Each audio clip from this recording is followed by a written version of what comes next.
ipakita natin sa buong mundo na ang Pilipino may kakayanan na magpahusay ng kabuhayan Pilipino. That we call on all patriotic Filipinos to discard ideological differences, party affiliations, disparity of religious beliefs and regional origins, to close our ranks, stand behind one flag, commit our honor, dedicate our lives to fight as best we can in defense of our country. Ang ating katipunan. Ang ating katipunan. Ang palatuntunang maghahatid sa inyo ng mahahalagang impormasyon tungkol sa mga kaganapan sa loob at labas ng bansa. Ang ating katipunan. Magbibigay liwanag sa mga katanungang nagdudulot ng pagkalito sa mga mamamayan hango sa aral ng pandaigdigang kasaysayan. Ang ating katipunan. Makikinig sa inyong mga daing at kuro-kuro sa pagsusuri ng mga kasalukuyang suliranin ng ating bayan at ng buong mundo. Ang ating katipunan. Maglalatag ng kalutasan ng mga sanhi ng paghihirap ng kalagayan at kabuhayan ng sambayanan. Ang ating katipunan. Ihahatid sa inyo ni Itos Valdes ng Philippine LaRouche Society, Save the Nation Movement, Solidarity for Sovereignty Movement, Renaissance Philippines, at Partido Politikal ng Katipunan ng Demokratikong Pilipino, kasama si Cathy Cruz.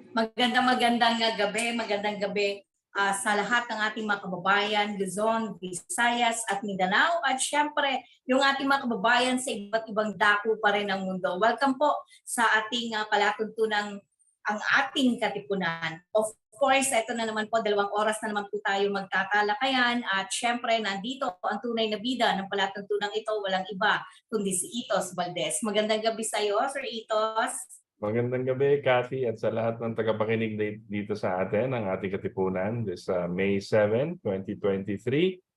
Ang tunay na bida po, ang totoong tunay na bida ang ating chairman and minamahal na ating ama, si Butch Valdes, na I'm sure patuloy na nakikinig sa atin at nagbibigay ng komento mula mula sa sa heaven. So, good evening po sa lahat ng ating kasama ngayong gabi dito sa DTXL and dito sa ating Zoom. Thank you, Kat.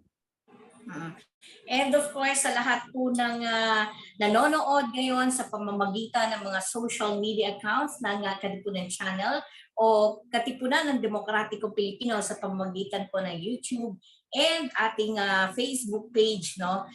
At syempre, sabayan po tayo napapakinggan sa pamamagitan po ng radyo Armen DZXL 558 po sa talapitan po ng inyong mga radyo. And please stay tuned sa loob po ng 2 oras dahil siksik-liglig na talakayan po ito, ipapaliwanag, marami po ipapaliwanag si Ito sa atin sa mga kaganapan po, no, sa loob at labas ng ating bansa.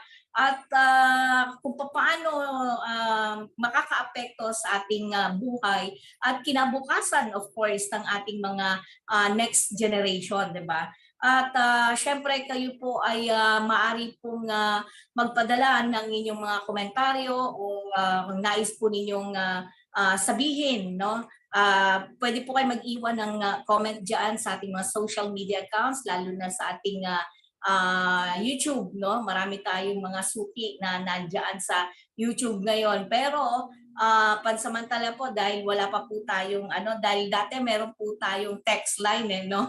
But ibabalik po natin yung text line na yan. Hindi ko lang po kabisado. But later on, I will announce yung ating new text line po sa ating katipunan. And Sige, para hindi marami tayong matalakay ngayon, Sir Itos, no? Medyo umiinit ngayon, imbis na parang humupa ang usapin between US and China, parang umiinit pa ngayon ang mga kaganapan.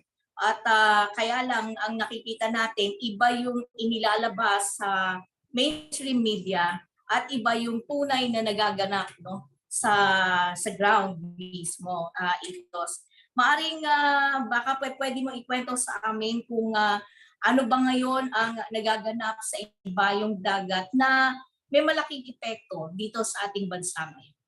Itos?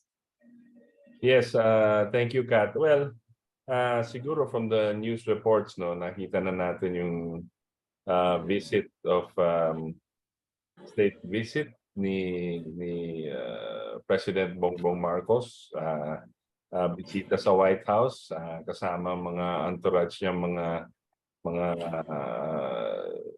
sabihin na natin mga businessmen, na top businessmen ng ating bansa, na and he visited and met with, according to the news reports po, na nakipagpulong siya kay President Joe Biden and his cabinet members, as well as, I'm sure, on the sidelines marami pong meeting with yung mga ibang congressmen and senators dyan sa US, and pati may mga certain businessmen, syempre kasama yung mga kasama niya mga yung tinaguriang closest to him as businessmen to bring in investments to the country. And then ngayon, pagkatapos ng pumunta na sa UK. None of his, siyempre focus yung mga tanong ng mga reporters sa mga press release is about the tensions in Taiwan, which rightfully so, no? And honestly, yung kanyang mga sagot ay leaves much to be desired. Parang nag-aano siya, sinusubukan niyang maging kaibigan sa dalawa. Pero alam mo, pag ganyan, pag hindi ka namimili ng prinsipyo, hindi mo pinapag-iral yung prinsipyo natin na you will not succeed in your attempt to be in the middle. There's no such thing. So kailangan po siguro si President Marcos mamili on the side of the Filipino people, not just on one side of the superpowers, and then kalaban niya yung kabila. So yan ang mga lumalabas sa press release ngayon, at nakakatakot po kasi po it seems like desidido po ang isang side, yung US nga, to create more tensions in the area, whether it's West Philippine Sea or dun sa north area, which is in Taiwan near China. And despite yung ating mga mainstream media na puro propaganda lang ang pinapalabas, there are many alternative news sites online that lahat ng tao, you can look for it, and para makita po ano yung talagang nangyayari. Because it seems like our government has not taken a solid stance either way. And that worries us because it seems like ika nga ni kaibigan natin si Ado, pag ginawan kagabi sa Crossfire, sabi niya parang tilang nagsisleepwalk po tayo towards war. Parang hindi natin alam, kala natin okay lahat, kaibigan natin lahat, tapos mamamalayan na lang natin may sumabog na bomba dyan at tuloy-tuloy na yung gera.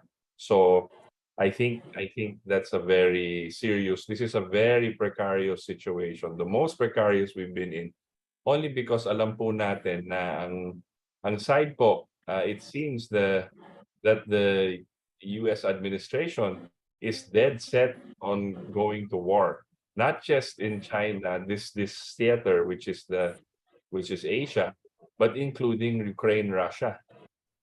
So they will be fighting what they call a two-front war. Ngayon po, maalala po natin recently lumabas nga yung investigation na yung sa Ukraine po, hindi naman yung mga Ukrainians ang lumalaban, kundi yung mga American soldiers na pinapadala doon. Mahigit na $100 billion ang pinadalang aid na daw doon sa Ukraine. Habang yung US mismo is suffering one of its worst economic downturns in 40 years. Yung inflation po is the highest in 40 years sa US now. And it's going up pa. Pero tila yung kanilang presidente at yung mga kakampi niya sa Kongreso at sa Senado at iba pa ay desidido po magkaroon ng gera. And they are provoking. And I've been saying this for a while. You know, they are provoking the Philippines, the Filipinos, to be the linchpin. Tayo yung ginogoyo nila tayo in terms of provoking China into an incident wherein they can step in and invoke their EDCA or their Mutual Defense Treaty or agreement with us. It's a very fragile agreement, pero it really depends on, nakadepende yan sa anong gustong gawin ng United States. Kung gustong manggera ang United States military, wala po tayong magagawa dyan. Okay, please, let's not wag na tayo magpa-loko-loko pa dito. Alam naman ng tao yan, pag gustong gumera ang United States, gusto mag-launch from any EDCA base, wala po tayong magagawa dyan. Kahit anong protesta natin, kahit anong diploma, anong magagawa natin? You think our military can stop them? We've given them access to our bases. We've given them, nabigay na natin yung ating soberenya sa kanila. Akala nyo ba makukuha natin yan ulit? Paano natin makukuha ulit yan? Okay? So, tapos kung gusto nila mag-launch ng offensive weapons from those EDCA bases, may magagawa ba tayo? So yung mga assurances po ng ating presidente, I think he is misguided. Or I think he is trusting the administration of the United States a bit too much. Maybe he should listen to his mother to warn him that these types of characters cannot be trusted because they want war. And I think the president is smart enough to see this. So, but I'm encouraging him to take a stand, a stronger stance than just reassurance that is coming from the American side, the US side. Now, when I say the US side po, ang hindi ko sinasabi yung mga American citizens.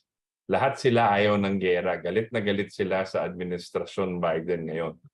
At nakikita po natin sa mga ratings ni Biden at pabagsak na siya. In fact, marami po nagsasabi hindi na siya nagdedesisyon kasi wala na siya sa kanyang sarili.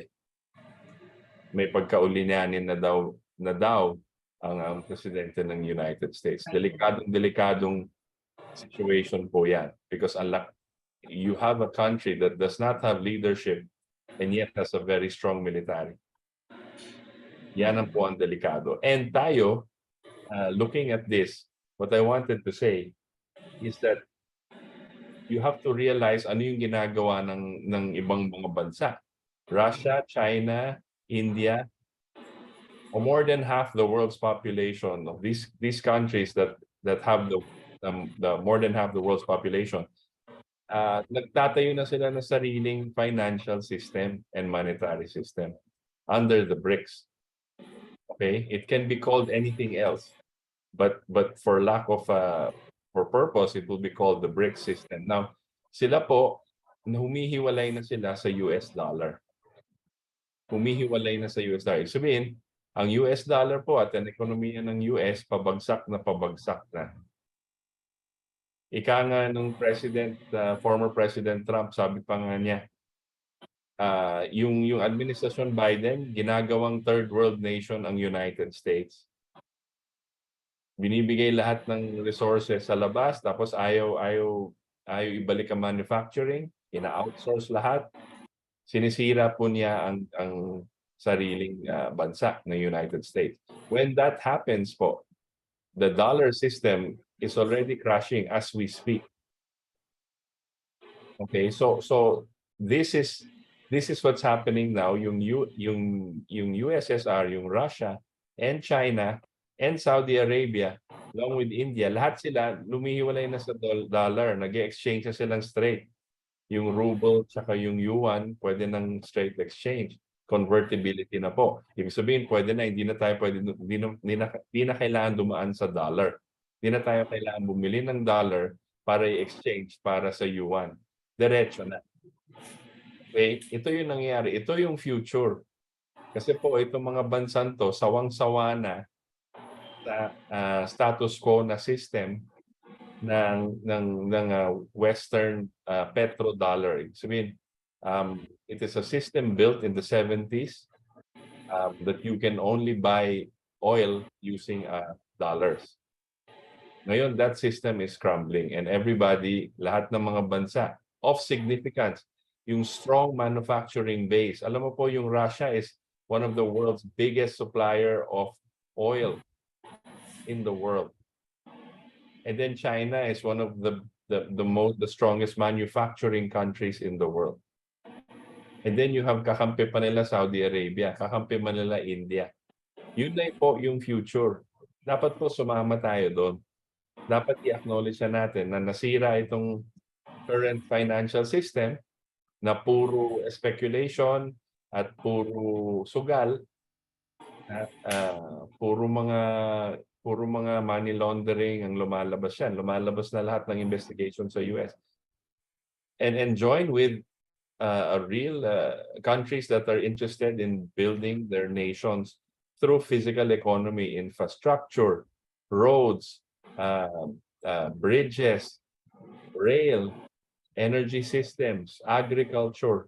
Yun po ang kailangan, doon po tayo kailangan sumama. So that's my opening statement lang, Kat. If you have any questions, let me know lang. Thank you. May mga nagtatanong lang dito sa atin. Bakit daw ba dolyar yung basehan ng palitan ng pera? At by the way, bago mo sagutin yan, I just want to recognize yung ating mga kasama sa Zoom, si Ginoong Johnny Ventosa and Giancarlo. Afterwards na masagot ni Itos, mamaya ay magtatanong si Johnny Ventosa. Go ahead, Sir Itos. Okay, naging default, tawag natin yan default currency, world currency ang dollar following World War II. After nung alam na kung naalala niyo po o nagbasa kayo ng history book, after World War II po, the whole world was in an economic depression. Kasi sira kasi gera in Asia and in Europe. So walang gumagalaw na manufacturing, walang gumagalaw na ekonomiya, devastated po ang mga bansa. Okay. In line with this, nakita na ng US President at that time na si Franklin Roosevelt na kailangan may bagong sistema ang buong mundo. Okay. So he called for a Bretton Woods Conference. Lahat ng mga bansa kasama. Ano pang intensyon nitong Bretton Woods Conference? It is to establish a new world monetary system and financial system, monetary and financial system in order to rebuild the world. Yun po ang intention niya. Now, in that conference, na-establish po ang Bank for Reconstruction and Development na in the 70s ni-rename na World Bank. Okay? At na-establish yung International Monetary Fund wherein nations can draw from if they need money to help their own economies grow. But ang Bretton Woods system po, one of the features is a fixed exchange rate system. A fixed exchange rate system is that the currencies of countries are going to be pegged fixed at a rate na hindi magpapalit, hindi magpa-fluctuate years for many years. This will enable them to borrow money and build their economy and pay back na assured sila na yung exchange rate pareho pa rin. Okay?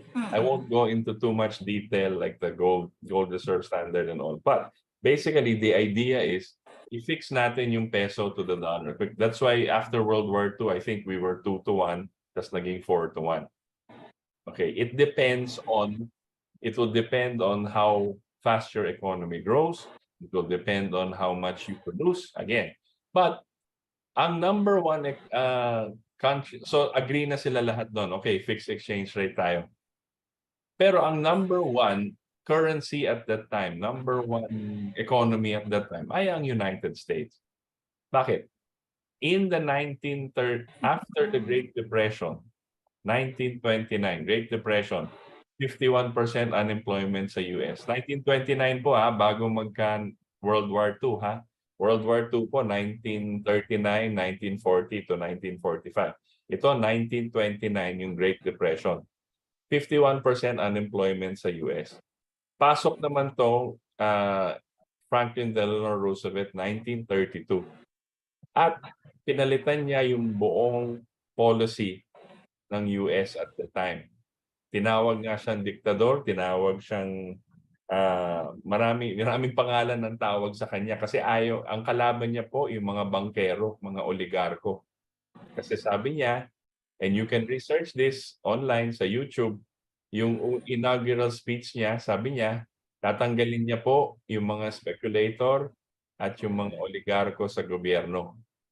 Tatanggalin niya po yun. Sabi niya, kailangan yung gobyerno ay para sa forgotten men and women. Ibig sabihin, para sa madlang tao. Para sa lahat ng tao. Okay? So tatanggalin niya yung mga speculator, yung mga naglalaro sa pera, yung mga oligarko sa gobyerno. Okay. Yun ang ginawa niya. Tapos ang ginawa niya, pinalitan niya, sabi niya, ang speculation ay isang criminal offense. Okay? So sabi niya, I will rebuild the United States. I will put everybody in new jobs. So sabi niya, we need great projects. Water management, energy projects, infrastructure. Kailangan natin gawin yun. I-retraining natin yung mga tao natin, lahat ng tao natin na walang trabaho. Bibigyan natin ng trabaho. At i-rebuild natin yung economy ng US.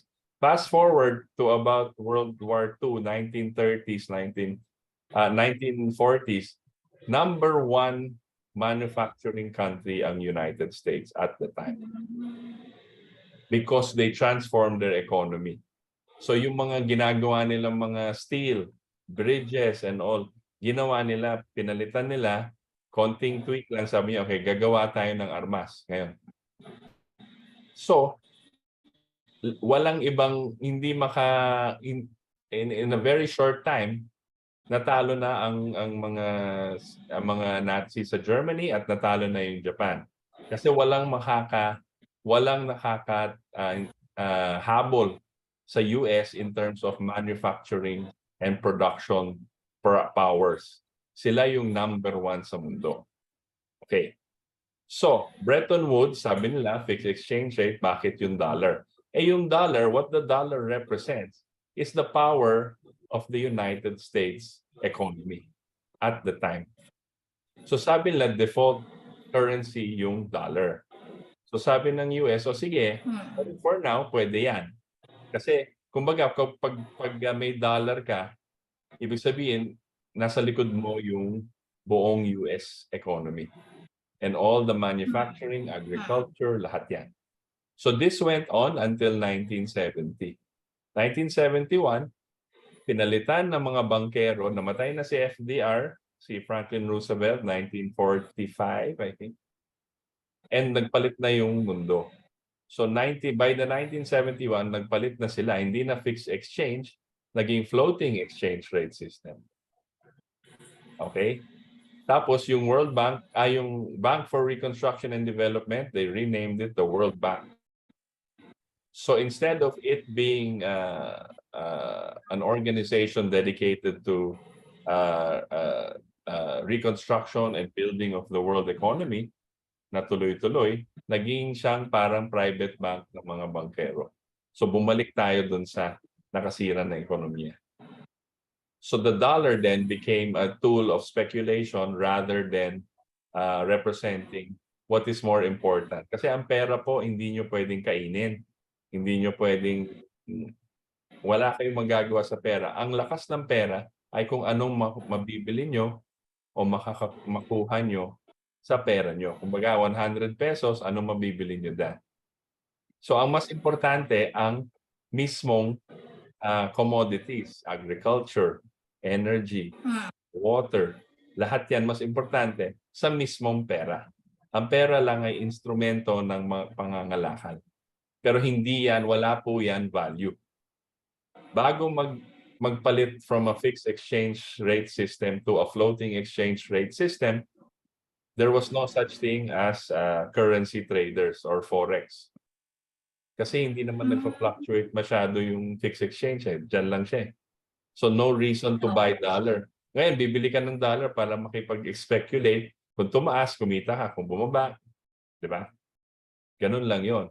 Ang nagiging commodity yung pera. Kaya since then, yung buong mundo ay nabalik sa mga kamay ng speculators at yung currency speculators at yung mga bankero. When during the Bretton Woods, the power of the economy rests in the nations, the sovereign nations, the leaders of nations who wanted to have their own who wanted to determine their own economic strategy or blueprint. Ngayon, wala na sila kasi kailangan humiram sila ng pera. Kailangan tumaas ang interest rate, hindi mo na kontrolado yan. Bumaba yung exchange rate mo sa dollar kasi dami mong gulo sa Pilipinas, ibababa natin. Wala na tayong control dyan. Dati may control pa tayo.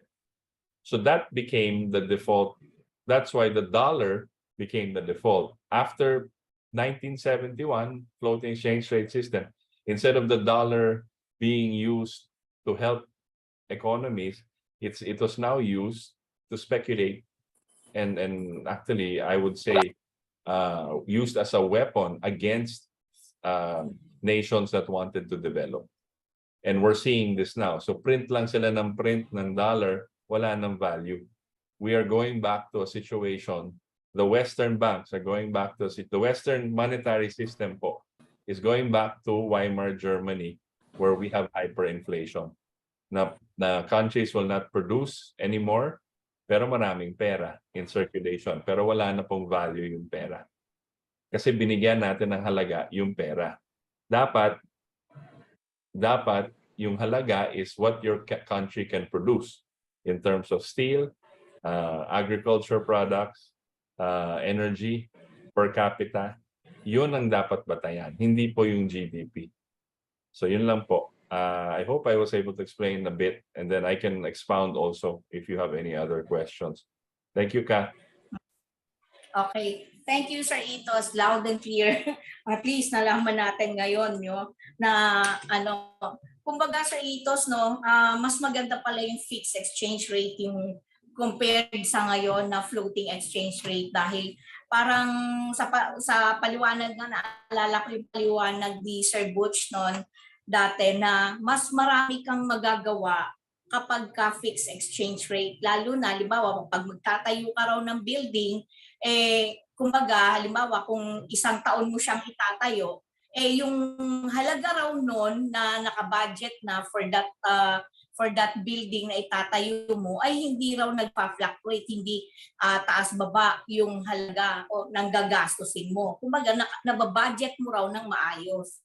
Yun yung natatandaan ko dati na in-explain na kagandahan ng fixed exchange rate. At marami pang iba, no? Anyway, bigay ko na yung pagkakataon na magtanong si Johnny Ventosa.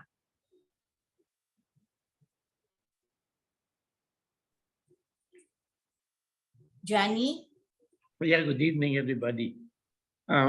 Ethos, I've been wanting, eh, you seem to say that he hasn't really decided who to side on, but everything says that he's siding the USA. It is so obvious.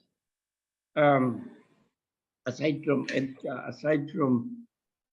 uh, uh, canceling the contract of arms from Putin. I mean, he's been making enemies all over the place, and and now he goes to the States. We were hoping that if something good would come out. All he does is he got 1.8 million or billion dollars for artificial rain, and artificial rain is very dangerous. I mean, the very contents they use to create the artificial rain, and heaven knows if they start putting other GMO in it and other properties, they're going to kill our plants and kill us. And I think it's so obvious what it is, and some people just cannot refuse to accept. I mean, we've given him enough time, but I mean, he's obviously on their side, period. And I don't know. I don't know. The latest I heard is that he even granted the property a vast amount of land to GMO to put up here in the Philippines. What does that mean? All the farmers will have to use GMO like they did in the States? Is that the reason why he is the Secretary of Agriculture? I don't know. I mean, we really have to, we're afraid to talk about it, but I mean, hey, let's face it. We are in a very dangerous situation. Really, really dangerous. I mean, he's killing us, period. He's killing the people in every way he can. And he's got to face it. But I mean, I don't know. Anyway, as far as the, sorry, Ito, as far as the, when did you have the time to really talk to us about this dollar exchange and all that? I mean, this new system that you're following, it's very, very interesting. And maybe you'll talk more about the gold and all that. But I understand why it's really very long. No? But that's another thing. I think Billy the Kid really is out for, he's really out for the digital system. I mean, he's sticking to the USA. Anyway, thank you very much.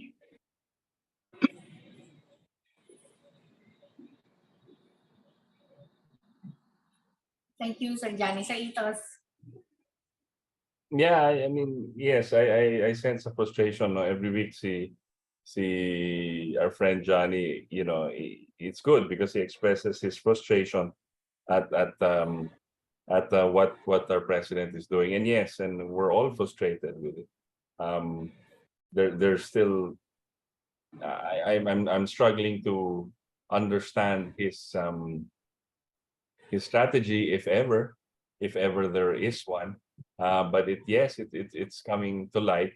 The more, and his statements more and more are reflecting a certain outlook already. It's doubly mas nakakatakot po kasi nga wala ho tayo sa control. Hindi tayo in control of events. And we are being used, and we will be used as catalysts to spark a war.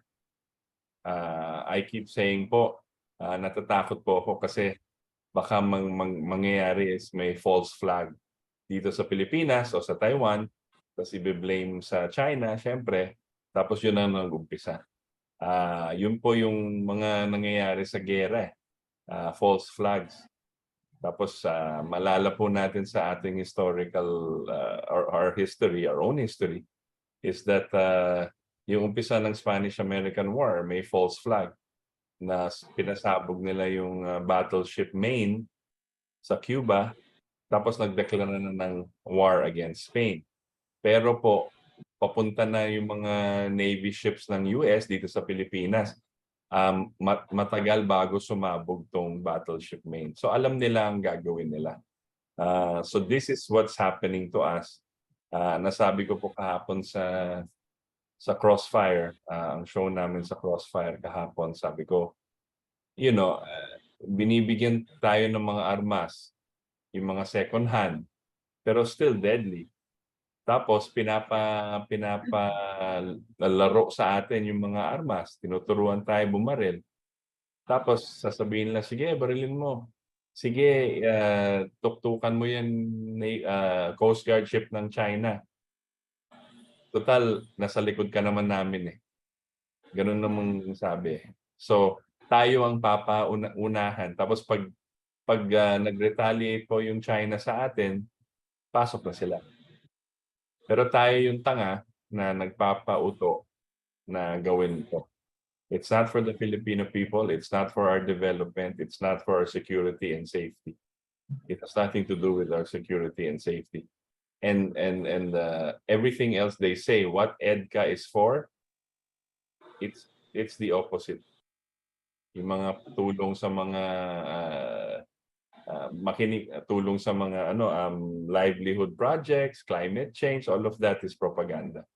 Makinig lang po tayo kay Governor Manda ba yun? Mamba? Yung sa of Cagayan. Makinig po tayo dyan. He knows what's happening. And he said, yung China kung tumulong talagang magpapatayo ng mga bridge, papatayo ng mga kalye, papatayo ng iba't ibang mga infrastructure. Tapos kung pinabura natin yan, sasabihin nila, pabura ko sa China. Syempre, sila tumutulong eh. Meanwhile, itong kabila, ang sinasabi lang, bibigyan ng armas. Saan ka lulugar, di ba? So that's what's happening to us now. And I share your frustration, Johnny. Believe me. Okay. Pat? Oo. May message kanina sa ating sa Zoom, hindi ko lang mabasa pero baka pwedeng mabasa mo lang, Tos. Okay, galing sa Katipunan channel, siguro kay Berto. Galing kay Ver. Di ba binomba yung Moscow just a few days ago? Yan ba false flag? Tunay na nga yun eh. Nakakatakot na yata talaga. Yes, a few days ago, actually, several days ago, may drone na nag-crash into the Kremlin. So marami pang tanong about that because remember po, ang nangyayari sa Ukraine, fina-fund po ng US ang mga Ukrainians, binibigyan ng pera. Tapos sinasabi nila sa mga NATO, magbigay rin kayo ng pera kahit ayaw nila magbigay. So they're funding this war. At maalala niyo po yung mga mainstream media, kung maalala mo yung mga headlines sa pati na yung local media, local news, lahat sinasabi, talo na si Putin, panalo na Ukraine. Hindi kaya ni Putin na lumaban ng ganito. Pero ang katotohanan, until now, si Ukraine ang parating humihingi ng pera, parating umiikot. Kailangan daw natin ng ganito. Nanalo kami pero bigyan niyo pa kami ng pera. Okay? Yun ang lumalabas dyan. So, there was this incident dun sa Russia that may video pa nga around the internet na may nag-crash na drone dyan sa Kremlin. And today, Putin canceled several appearances today. So something's happening and also naka-red alert na lahat ng armed forces ng Russia, within Russia. So, and sinasabi nga ni Putin, they want war. They are pushing for war. They want all-out war. And there are many reasons behind that. The biggest reason for me is what's happening with BRICS and what's happening with the international monetary system. So they don't, alam mo, we are in the middle of a transition in world history ngayon po. In the past several years, starting in 2015, I think, to now. We are in the middle of that. So in that transition po, marami pong pwedeng mangyari. Yung pag bumabagsak ang isang economic system ng isang mga malalakas na bansa, tapos may bagong economic system na gustong ilantad, syempre magkakaroon ng tension yan. And this is what's happening in the world. And right now, like to Johnny's point, para tayong nagpapauto, sumasama sa, it reminds me of, kung maalala nyo po yung Pied Piper, di ba? Nag-aano siya, tapos sumusunod lang yung mga bata, kinuha na niya lahat ng bata, di ba? Sumusunod lang yung mga bata.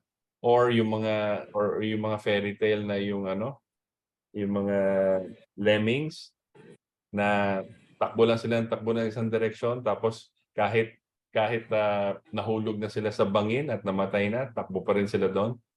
Kasi lahat ng tao tumatakbo doon. May fairy tale, nakalimutan pa na yung pangalan nun. Pero yun po, para tayong ganon. Sumusunod lang tayo at yung mga eksperto natin pinaglalaban daw yung West Philippine Sea at yung exclusive economic zone natin, ganon. That's all, how do you say? That's a red herring. Mali po yung, ang ibig sabihin ko, hindi yun yung talagang issue. Ginagawa lang yan ng issue. At ginagawa tayong uto-uto. Again, uto-uto. Tayo yung ginagawang tanga. At it will not benefit us in any which way. Tayong unang mamamatay dyan. Tayong una. Believe me. Mauuna pang mamamatay yung Filipino soldier than an American soldier. Guaranteed. Okay, thank you, Vitos. At bigyan lang natin ng pagkakataon si Carlo Iway. Excited siya magtanong. Hindi na pa siya kumakaway. Magandang gabi sa iyo, Gian, Carlo. Carlo? Ay, hello po, good evening po sa lahat po. Yan. Oo. Tanong ko lang po, tama po ba na ang vaccine ko mismo kaitos ay backup po ng military backup measure po? Tama po ba kaitos? Ano, pakiulit? Backup, tama po ba? Anong masasabi niyo na backup pala ng vaccine itong natin yung ang vaccine mismo ng military base na military countermeasure ba na ano ba sasabi ni Kaitos at ninyo po, Ma'am Cathy? I don't understand the question. Hindi, yung sa ba, backup pala ng ang vaccine measure ng ang vaccines mismo na as a military measure ba kumbaga ng US? Hindi ko masyadong maintindihan, Carlo, ang iyong katanungan. Ang Anong tanong ko backup? po, binackupan pala ng ang vaccine mismo as a counter-military measure, backup kumbaga ba, sinusuportahan ng militar ng US.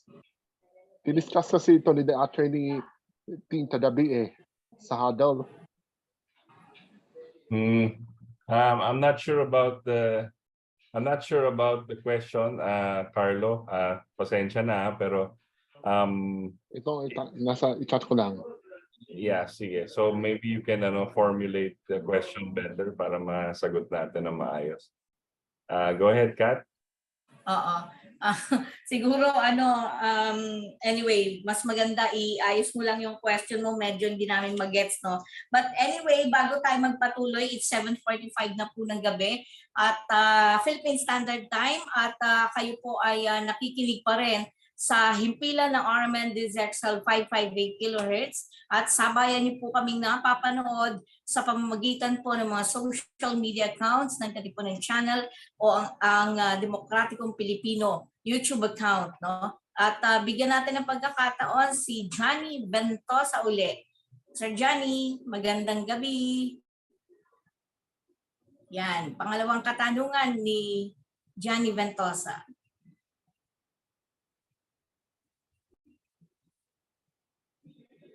Johnny, go ahead. Paki-unmute na lang siya. Okay, thank you. No, I think what Carla is talking about is that last night at CDC Philippines, Attorney CDC. Lan came up with a statement that the vaccination, COVID-19 is not really has really nothing to do with the virus. It's a biochemical. It's a bioweapon, and the military has always been in control of that, in control of the whole proceedings. That's what he said, and she's been how do you call this? She's been connecting dots, and she has come to the conclusion that even their language is very militaristic, like attack. No, not attack. I don't know. I mean, anyway, everything is very materialistic. There was a part where they were showing what they want, and you could see that they're demanding the unvaccinated have to be vaccinated parang at all cost, and it's really becoming very obvious. However, with this new WHO saying that the emergency is no longer applies around the world, I don't know why DOH should still insist on enforcing vaccination. So I think that was what he was trying to say, which I would also like to know if you have any comments on that. And another question I have, I'm sorry, I'm talking too much tonight. Another question I have, do you really think the US has the military force? Because, I mean, right now, I mean, they're saying that maybe 2027, but they need the war right now. They're collapsing very fast, but they cannot. And since they know that nobody wants war, it's all a black propaganda trying to tell the world that they are the most powerful, that they still have that power. But I've been reading so many things that, I mean, they're not there. Anyway, that's about all. Sorry. Yes, Tos. Yeah, so two questions. No, the first one about Tony Tanya Lat last night in the CDCPH huddle. If I understand the question right, that because there is an investigation now as to the origins of the so-called COVID virus. Okay, and it seems that with different layers, that it was conceptualized in Britain, funded by the US and released in China. But it was an experimental thing that they had to release. But they had been conducting what they call gain of function research, which Dr. Fauci from the US already admitted to. And he is facing many charges for lying to the public, recommending wrong, and his apparent conflict of interest when it comes to the vax. No, So, and it has also come out and admitted by U.S. Diplomats or U.S. State diplomats and agents saying that yes, that the U.S. Military or sections of U.S. military had been building bio labs in different parts of the world in the past 10 years or so, and accelerating. And these bio labs are the ones that supposedly Putin conducted his special operations against. So hindi siya, it's not a war against Ukraine. Remember po, sa umpisang-umpisa sabi ni Putin, hindi to invasion. This is a special operations to neutralize these biolabs because these biolabs are going to be used against us to release biowarfare. This is what this whole thing is. So I tend to see where Attorney Ting, is coming from. That these things are really military experiments that they had put out and they had weaponized. And hindi po tayo adverse doon sa notion na yon. But more evidence must come out, sadly, before we make any conclusive statement. But it's coming out in the investigations sa US Congress and in the investigations of that yung mga hearings na yun na nga ang nangyayari. Kasi hindi nila masagot na maayos dun sa mga hearings sa US kung ano talagang umpisa ng sinasabi nilang COVID. Now, yung declaration ng WHO na tapos na yung pandemya, tapos na yung COVID scare.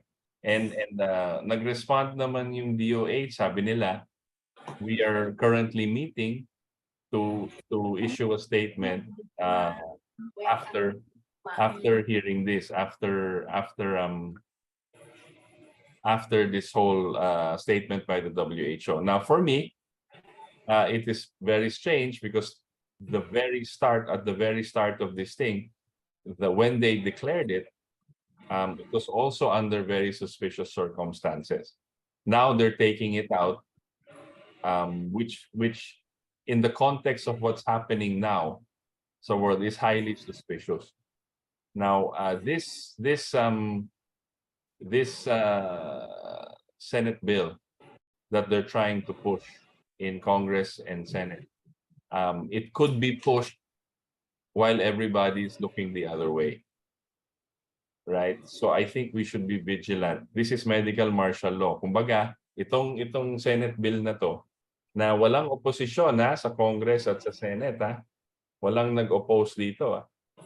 Ang Senate bill na to gives the WHO the right to enforce medicines on our countrymen, Filipinos, without choice. We cannot go against, or else we will be put in jail. Yun ang sinasabi lang medical martial law. And kailangan malaman to sa lahat ng tao.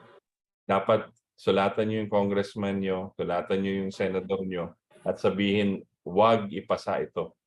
Delikado po ito. Tinatanggal nila ang ating sariling pag-iisip at sariling diskarte when it comes to pansarili nating health, kalusugan. Wala na tayong choice. Hindi tayo pwedeng kumuha ng ibang gamot kung idikta nila na parang hindi pwede, kailangan, or else lockdown yung buong Pilipinas. This bill seeks to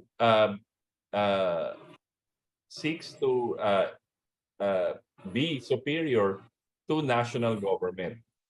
So ang national government po, wala nang choice. So para tayong binibigay na natin sa kanila ang ating soberenya.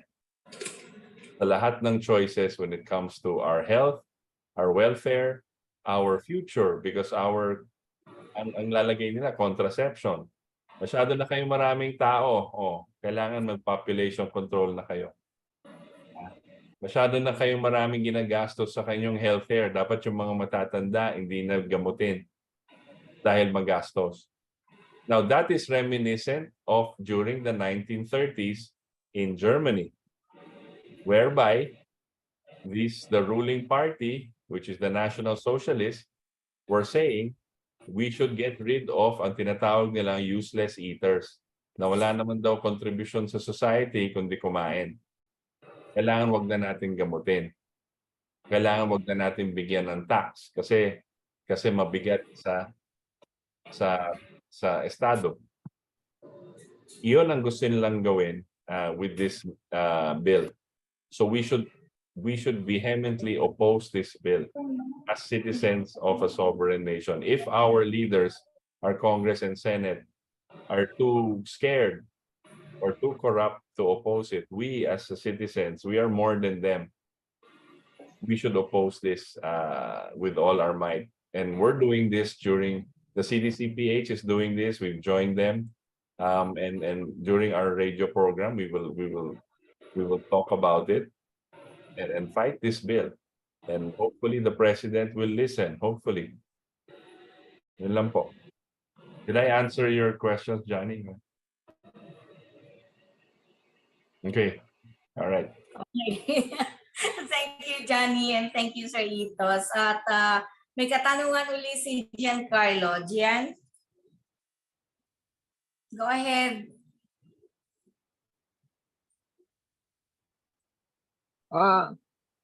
Si Attorney Tim po ang nagsabi nito kagabi, Sir Itos, no? And ang isa pang tanong ko diyan is, konektado din ba ang ginagawa ng mga oligarko sa dinadawa rin ng mga kabal dito sa ating bansa? Tama ba kayo, Itos? Konektado ba? Again, Carlo, ano yung tanong? Konektado ba ang dinadawa ngayon ng mga oligarko sa ginagawa ng mga kabal?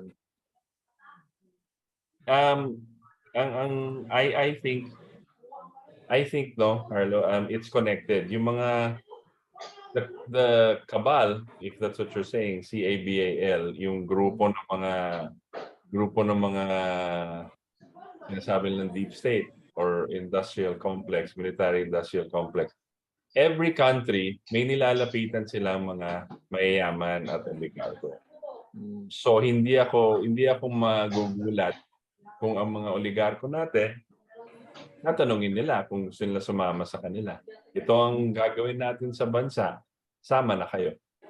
Ayun. Ganon. So it could be, although there is no direct link for now, except but definitely sigurado po tayo na yung mga kasama ni President Bongbong nakikipagpulong rin on the side doon sa basic nila sa US and UK. Remember po, ang current monetary and financial system is led by the UK and the US.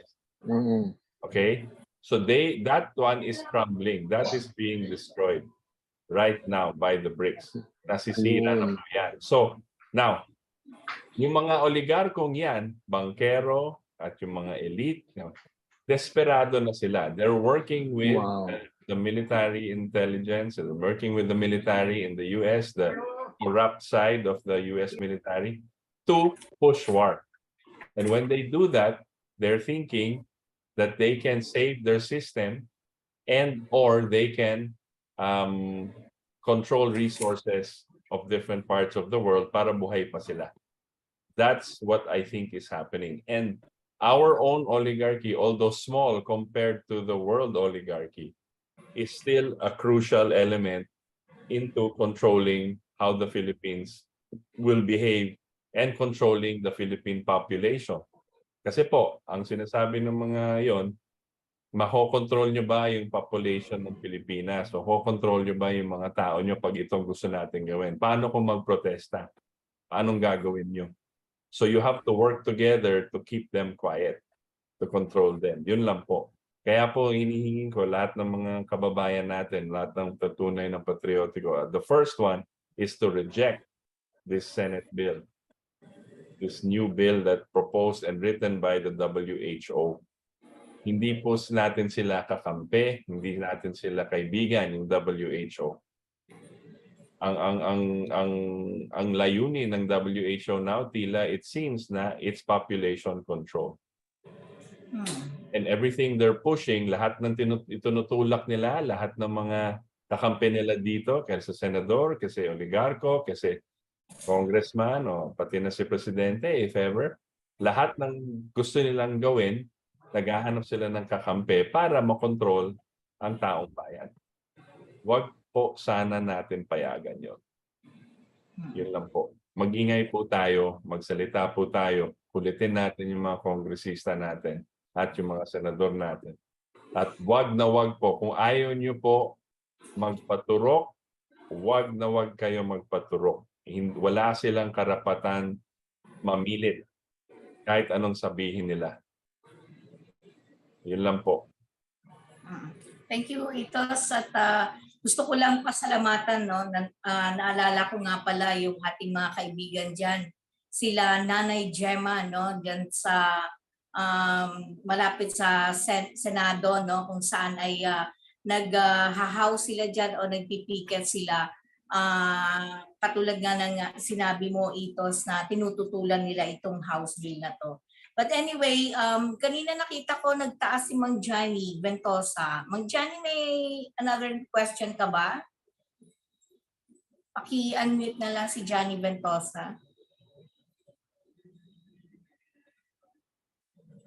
Unmute na lang. Hindi ko naririnig si Johnny Ventosa.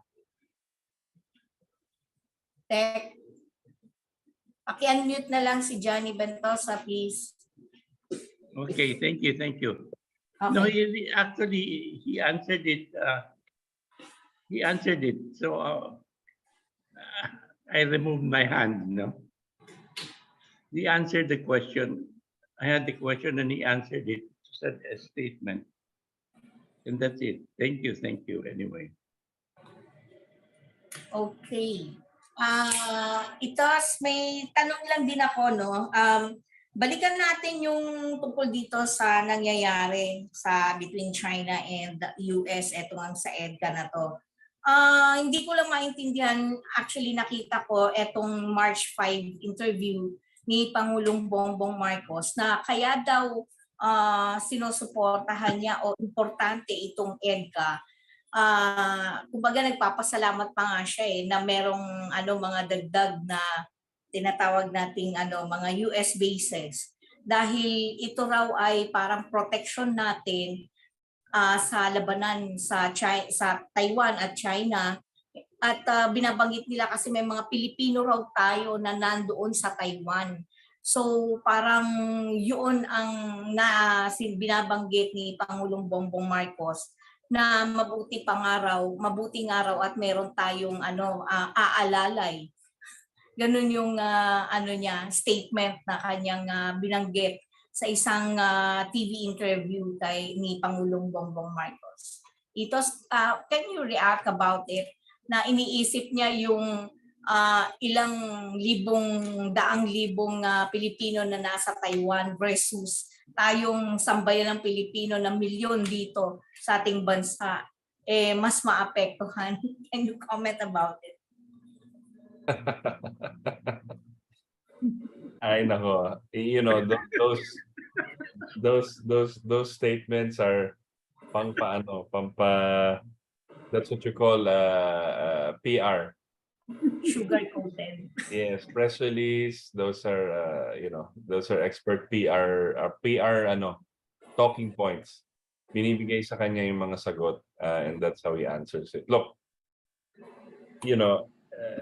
how can you be thankful to the very person that puts you in the line of fire when it comes to war? Tapos magpapasalamat ka na kung may mangyaring ganyan, you will be protected.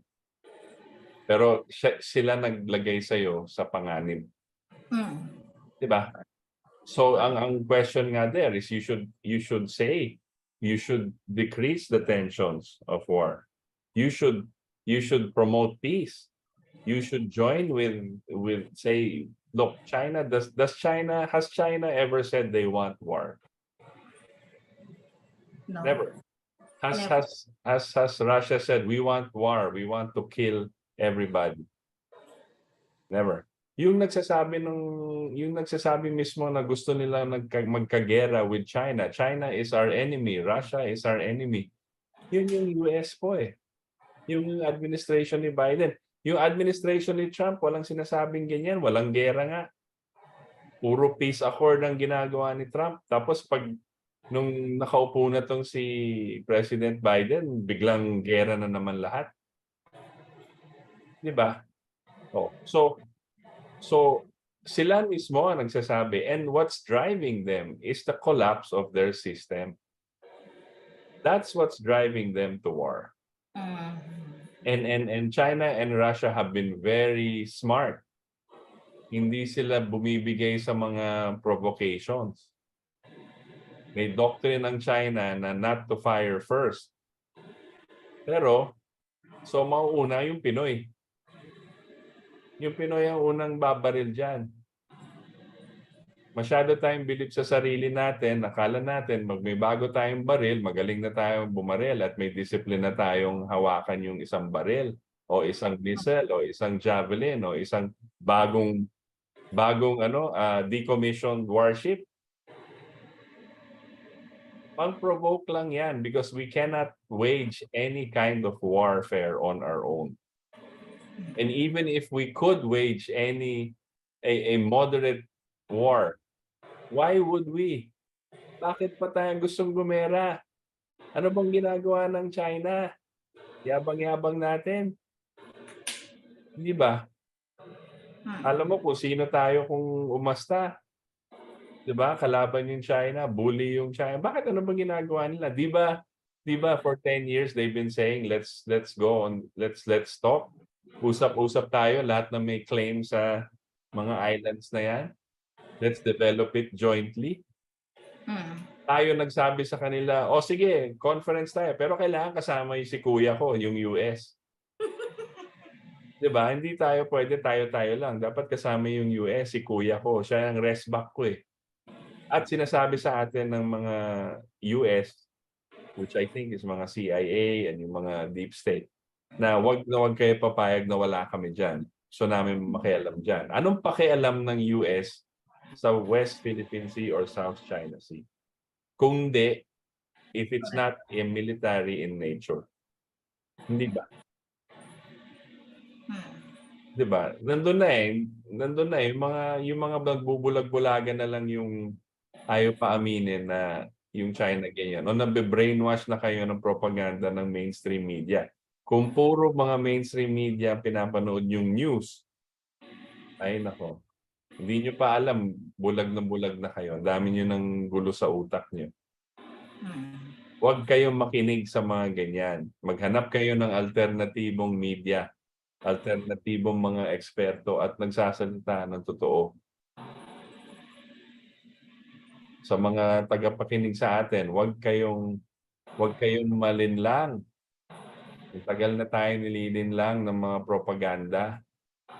Ever since. May nagtatanong sa atin ito, sa ano raw bang magandang panoorin o pakinggan o bisitahin na website na makatotohanan ng mga balita o makabuluhang balita na hindi tayo malilinlang. Marami pero malamang hindi sa YouTube kasi sa YouTube madalang. Tamo, dati po nakikinig ako just to see ano ba talaga nangyayari sa US, yung totoong nangyayari at mas truthful kaysa sa CNN. Wala na pong nanonood ng CNN sa US, yung ratings nila bagsak na. Yung nanonood ng Fox News, mas okay pa yung Fox News, tas tinanggal nila yung #1 nilang anchor, si Tucker Carlson, tinanggal nila. So ngayon, pabagsak na rin yung ratings ng Fox News. Okay? So you have to find in Rumble, yung mga mahilig sa internet, yung video streaming service called Rumble. And you can You can look for mga alternative media, yung mga patriots, hanapin nyo dyan. Para makita nyo ano ba totoong nangyayari. Hindi lahat ng sinasabi nila sigurado akong tama. Pero sigurado ako na hindi sila bayad para magsalita ng kung ano-anong mga propaganda o news. Hindi sila corporate media, hindi sila sumusunod sa mga oligarko, hindi sila sumusunod sa mga fake news. So kailangan maghanap, marami pong ibang mga media, marami pong ibang mga alternative channels that you can look at. But definitely yung mga corporate media, hawak na ng mga big pharma, yung mga propaganda networks ng deep state ng US at ng iba. So wala kayong maririnig na alternatibo. Ang maririnig nyo lang, ang salbahe, China at Russia, ang anghel, ang US. Yun lang maririnig niyo parati. Diba? Yun lang naman yung story eh. Pagbukas na pagbukas, ang sama ng China. Masamang tao yung China. Alam mo, yung China po, 5,000 years ang history niyan. Okay? There was one era in their and so magandang pag-aralan yung history ng China po. They're beautiful people that have gone through ups and downs in their history. And at one time during the 12th century, I think, they could have taken over the world because they had the biggest ship fleet in the world. Pero hindi nila ginamit to pang gera at pang invade. Ang ginamit nila pang kalakaran, negosyo. At umiikot sila sa mundo. Kaya ang dami natin nakuha sa mga artifacts natin, yung sa mga museo natin, ng mga Chinese vases and all of that. Kasi dati pa nandito na sila. And they're all over India, even Iran, even all the way. They sailed all of those. When yung mga Europe, wala pang ships. Wala pa yung Spanish galleons at that time. 12th century po to. And China could have invaded the world kung gusto po nila. Mas advanced po sila. Pero hindi po ganun ang nature nila eh. Ang gusto nila, exploration, friendship, and business. Exchange, economic development. Yan po ang nangyari. Basahin niyo po yan. Nakalimutan ko na anong dynasty yun eh. Pero 12th century, around the 12th century. Tapos, after namatay yung emperor na yon, yung sumunod na emperor, ang ginawa naman niya, sabi niya, masyadong mahal ang pagka-maintain ng mga barko natin. Dapat dito lang tayo sa loob ng China mag-develop, hindi na tayo kailangan maglabas. Ang ginawa niya, sinunog niya lahat ng barko. So even their history is very interesting. Sinunog niya lahat. So hindi na naka-explore outwardly yung China anymore. So you have to look at each country's history. And historically po ganito, yung US at Russia magkaibigan yan historically. Yung US and Russia were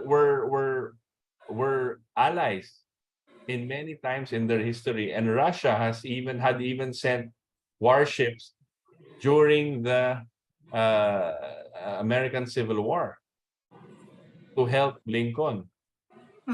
Because ang tumutulong sa South ng American Civil War ay yung mga Britain, yung mga Inglaterra, kasi kalaban nila yun. Yan ang kolonista nila eh.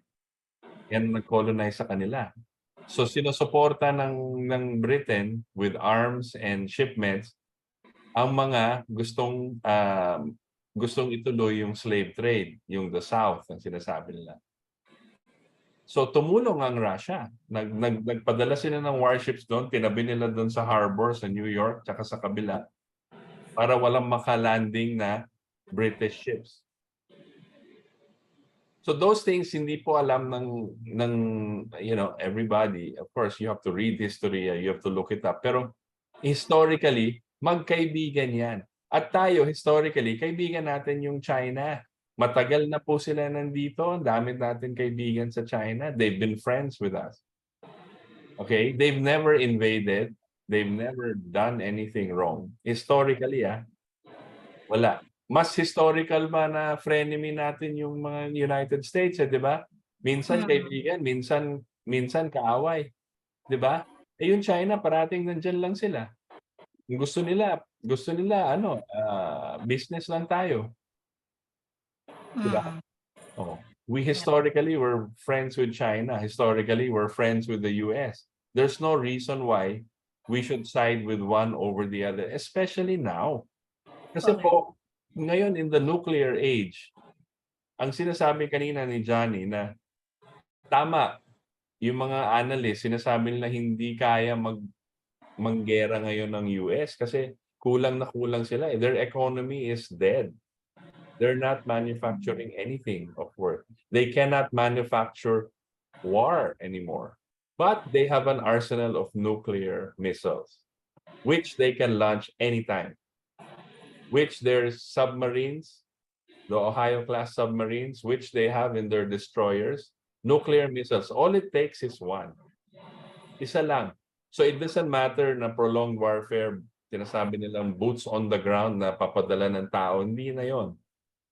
Kayang-kaya nila anytime i-launch yun. Tapos alam niya ng China. Alam mo yung Philippine Deep, tsaka yung Mariana Trench, doon yung mga submarines ng US na hindi kayang i-detect ng radar kasi sobrang lalim. Pero pwede silang umakyat ng konti, mag-launch ng missile, tapos baba ulit sila. Pwede. That's the technology now. So, hindi po tayo... Kaya nga natatawa ako, sabi nila, really? Sabi ng presidente natin, yung EDCA, pang defensive lang? Anong defensive? Pinasasabi mo. They can, the principle, if you read the agreement, the US will build a base within a base. Okay? Inside that area, hindi pwedeng pumasok. Kahit sabihin nilang pwede daw in-inspect ng Philippine government at military. Eh kung ayaw ng US, makakapasok ka ba? Binigay mo na eh. Paano kung naglagay sila ng nuclear missile dyan? Sa loob niyan. Madidetect ba natin? Napakatalino natin? Napaka-advanced ng mga equipment natin? Makikita ba natin? Oh. Tapos mag-launch sila. Ano magagawa natin? Protesta? Saan? Sa UN? Tapos na boxing. Hindi ba? Tapos na boxing. Tapos nakita ni China and Russia na nag-launch na yung US mula sa Philippines. Siyempre, titignan nila ngayon, sisirain ko na lahat ng EDCA bases sa Philippines para hindi na sila mag-launch ng ibang missile. Eh, sino yung talo? Yung US ba? US ba ang titirahin nila? Di ba yung base nila na nasa Pilipinas? Pag may sumabog na nuclear missile dyan sa Cagayan, isa lang. Di ba abutin tayo dito? Di ba? Of course. Oh, fallout. Oh. How many dies in the first hour? How many will die in the first 8 hours? How many will die in the first 24 hours? How many will die after that? The whole northern Philippines is done. Done. Zero. All the roads destroyed. No electricity. Wala pong cellphone kayo dyan. Wala. Unpassable roads. Lahat ng crops destroyed. Lahat ng agriculture destroyed. No water system. Yan, first hour pa lang yan. Done. Madilim ang paligid natin yan. Oh, wala na yan. Eh, paano kung pasabog nila sa Subic? Abot tayo dito sa Manila. Oh. Tapos ano na yan? Chaos na yan. Ano magagawa ng gobyerno natin? Sasabihin nila, kalma lang tayo. Kalma lang. Gutom ang tao. Walang tubig kasi hindi tayo naghanda. Kasi ang inasabi natin, defensive lang tong EDCA. Di ba? Yan ang senaryo na alam nila yon. Ang unang mamamatay sa gera, ang unang kasi ginagamit tayo, ay yung ginagamit yung ibang tao, hindi sa kanila. Mas mahalaga ang buhay ng isang American soldier then a Filipino citizen. Tandaan niyo po yan. Sa kanilang pag-iisip, mas mahalaga ang isang American soldier sa isang Filipino general. Understand? Tayo, dispensable tayo. Ang tinatawag na pwedeng pabayaan lang. Pero gagamitin natin, sabi nila, gagamitin natin sila pang-away sa China. Kung nagalit yung China sa kanila, care natin. 'Di ba? Basta mag-away sila, tapos pasok tayo. Mas mahalaga yung equipment at tao nila kaysa sa tayo. Kaya sabi ko, wag maniwala sa mga ganyan. Yung mga may gusto ng gera, ikaw yung delikado. Doon tayo sa may ayaw ng gera. And China, ayaw. Russia, ayaw. But they will defend themselves. That's the danger we're facing. And ang pinopromote ng American, now, this administration, is war. They want war. Tomorrow, they want war. Kaya delikado, kaya natatakot ako sa false flag. It will not be conventional warfare. Conventional warfare po na parang dati World War II o Vietnam War na pupunta, magdadala ng mga 2,000 soldiers sa beach, gano'n, maglalanding. Wala na yan. Suicide mission na yan. Kasi papabombahin lang naman nila yan. May missiles yan eh. And China has ang sabi nga ni Ado, pag nanawan kahapon, China has the capability to launch from the mainland to hit any of our bases here. Anything. They don't even have to put ships out or put planes out. Mag-launch lang sila. May depensa ba tayo? Ano yung EDCA? Yung EDCA will defend us? Ay, kalokohan. Ang target nila, yung mga EDCA. At pag may namatay na Pilipino, sorry na lang. Ganun gera eh. Right? China does not have to, kung tutuusin mo, kung gusto man nila, they don't have to invade. They don't have to put people here. Collateral damage tayo. Diba? But Collat- anyway, no? We're collateral damage, but we're willing to be collateral damage. Yun na nga Yun nga yung ano. At sana nga lang, no, Itos, na papakinggan tayo ng Defense Secretary natin. At mismo ng Pangulo ng Bansa. Kasi para makapag-isip-isip siya na pagka pumutok ang digmaan, sino kawawa? Anong mangyayari sa atin? Kanina, anong sinasabi mo, walang tubig. Of course, sigurado, pati kuryente, wala. Dahil sira Ano pa? Nakawan, looting, diba? Patayan. Ganun ang mangyayari. So, gusto ba ng Pangulo ng Bansa natin na ganun ang mangyayari? Gusto ba ng Defense Secretary natin na ganyan ang mangyayari sa bansa natin? Gising naman kayo. Mahiya kayo sa sarili nyo kasi kung hindi nyo kaya na panindigan ang taong bayan, hindi nyo kaya na ibigay ang kapayapaan sa bansang ito, umalis kayo sa posisyon. Ganun lang yun. Kasi wala kayong tilbig dyan dahil ang sinumpaan ninyong tungkulin ay para ipagtanggol ang bansa, ipagtanggol ang sambayan ng Pilipino. Kung hindi nyo kaya, umalis kayo. Ganun lang yun. Or not that. By the way, yes. Hindi lang yun, Kata. Kasi hindi sila bababa sa pwesto. But the point is, huwag na naman kaming idamay sa kalokohan nyo. Correct. Diba? Kung gagawin nyo yan, kayo na lang. Atat kayo maggera sa China o kay Russia, hindi kayo na lang. Huwag nyo kami idamay dyan. Diba? Kasi sinasama nyo kami sana, sasabihin nyo, the Filipinos will defend their kalokohan. Diba? Oo. At saka kung nakikibang sila. Yes. Alala mo sabi ni Ado kahapon sa forum lumabas na bago umalis si Bongbong, ang daming tawag sa kanya at yung sa cabinet secretaries nila from China and the China ambassador and others. Walang sinagot, hindi nila sinasagot. What does that say? 'Di ba? Hindi nila sinasagot, di na nila sinasagot. Silence. Paano naman yung relationship natin? Tapos sasabihin ni presidente natin subject to interpretation, mas maganda yata yung mali yata yung pagkasabi natin, dapat maintindihan natin. Kaya nga sabi ko kahapon, mas articulate si President Marcos kay President Digong. Pero si President Digong naintindihan ng China. Bakit si President Marcos hindi nila maintindihan? Kunwari. Di ba? So it's turning out that way, and it's very, very bad because you have to keep lines open in this situation. Dapat may backdoor channels ka. Always keep it open.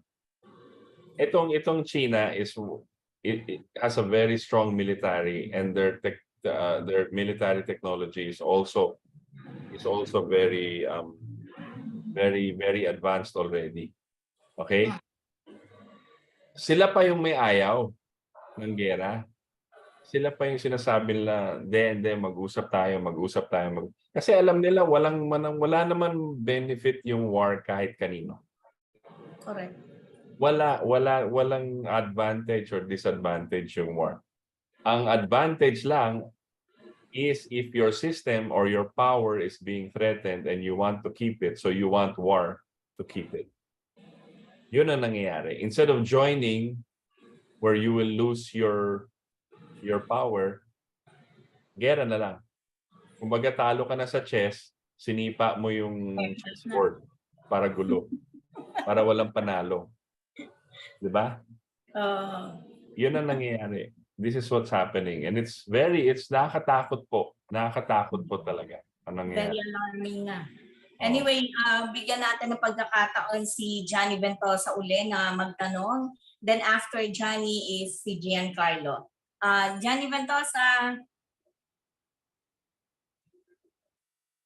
Johnny, lang si Johnny Ventosa. Yung kanyang unmute. Okay. Thank you. No, just you're talking about China. I just wanted to say, I don't know why we hate China so much, when I'm sure I have Chinese blood in me. I mean, you cannot help it. I mean, they were here for years and years. We all have a little bit of Chinese blood in us. And here we are, harping against them. It's all political. Another thing I wanted to say was that Itos, can you give us an example? Because I think it's very important for us to realize how easily a war can start. Can you give us a sample of the false flag you were talking about? And the funny remark yesterday that the first ones to attack will be the Filipinos. And really, I found it funny, but I mean, hey, it's possible, no? So that's all. Thank you.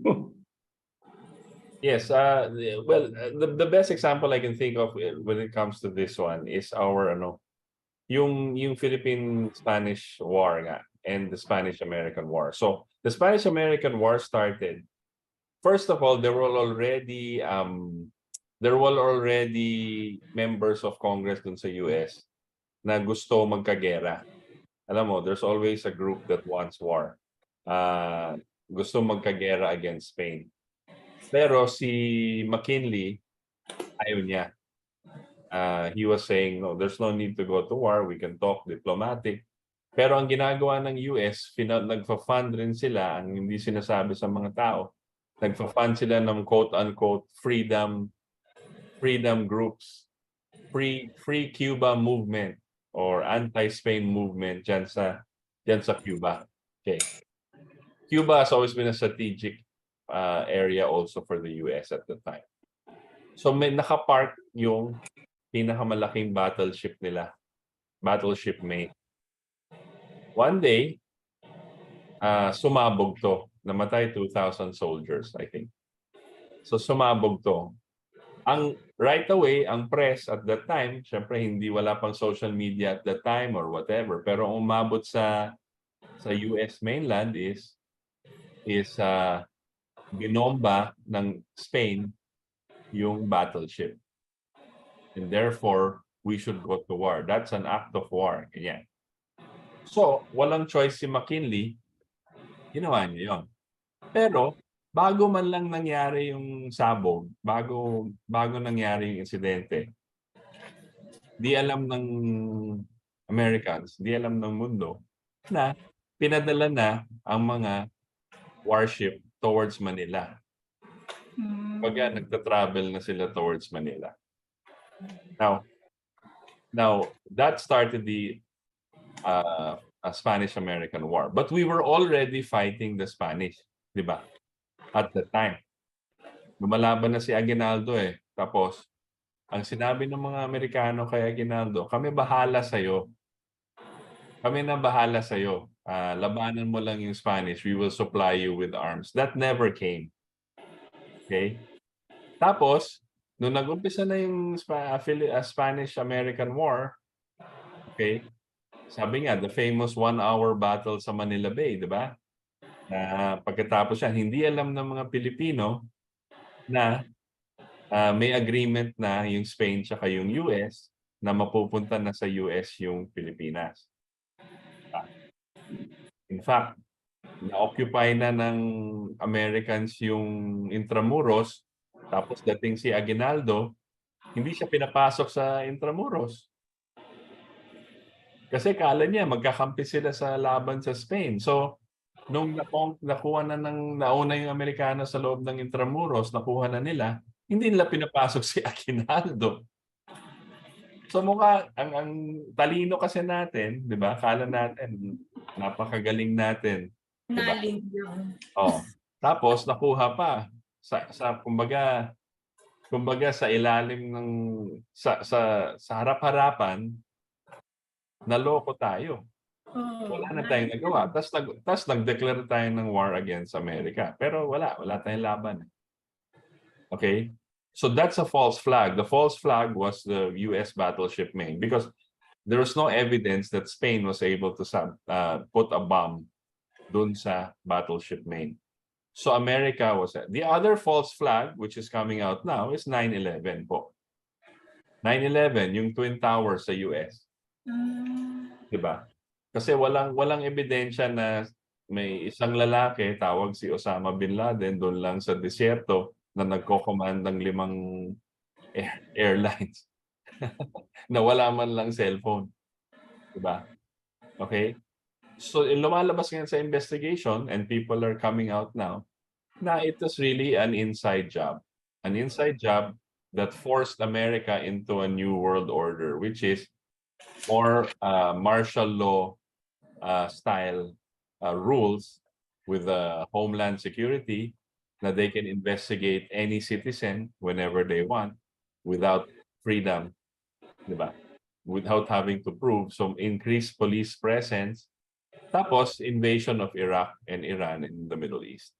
Which until now, sirang-sira yung Iran, sirang-sira yung Iraq, Afghanistan, all of that. Dahil yan sa tinatawag na war on terror. But it all stemmed from the Twin Towers. And there's a lot of evidence na it was a false flag. Ibig sabihin, they did it to themselves. Okay, so those are some examples lang that I can think of. Marami pa, pero who benefits is the key to a false flag. What happens after, then who benefits? That's what's happening now. Okay. Titos, Yes, Sir Johnny. Titos, what false flag will they be able to create so that we will get into war? Now, Many, no? Sabihin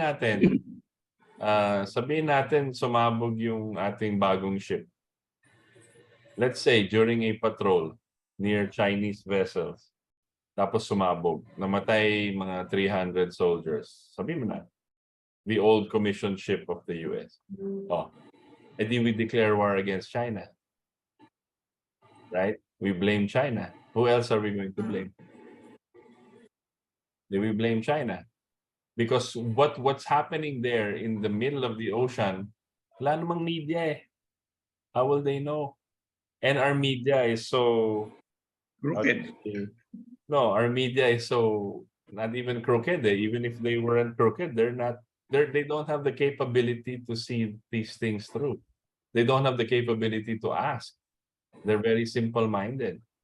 They need a soundbite from the editors, the news desk. They'll say, "I just need a soundbite so we can create this narrative." That's what media is now. So they don't know what's happening there. They don't know. They don't have the technology to find out. So what happens there? Then babalita, planado na yan, pinasabog nila. China will deny, but then the Philippines will demand, and so forth and so on. Until we provoke enough and that China has had enough na wala na silang choice na hindi natin nakikita pero nakikita ng China na may kasamang submarine sa likod ng ating barko or whatever. Diba? That's a false flag. That's highly possible. And we are willing dupes because our military is not, it's really controlled by the US military. That's a sad fact. We don't have any statesmen anymore in our military. We don't have independent military. So that's it's always been like that. I agree. So that's why do you think none of our, there should be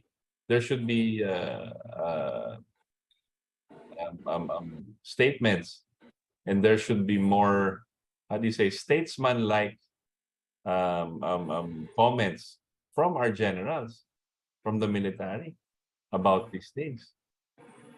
If you're a sovereign nation, right now, recently we held the biggest balikatan exercises between our two nations.